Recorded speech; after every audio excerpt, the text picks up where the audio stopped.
మీరు ఎవరినైనా వదిలేసి వెళ్ళాలి అనుకుంటే, కనీసం కారణమైనా చెప్పి వెళ్ళండి.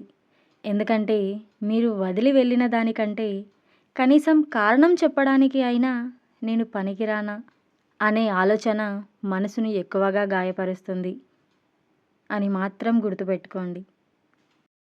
మన జీవితంలో కావాలనుకున్నది దక్కనప్పుడు ఉద్యోగం, డబ్బు ఇలాంటివి ఎన్ని ఆస్తులున్నా కూడా మన మనసుకు ఆనందాన్ని ఇవ్వలేవు. అవునా కాదా చెప్పండి? అర్థం కాని వారికైతే 100 సార్లైనా చెప్పొచ్చు. కానీ అర్థం కానట్లు నటించే వారికి 1000 సార్లు చెప్పినా కూడా ఉపయోగం ఉండదు. అవునా కాదా చెప్పండి? నేను దూరం పెట్టిన దానికంటే నువ్వు నన్ను నెట్టేసిన అగాధం చాలా లోతైనది. కంగారు పడకు.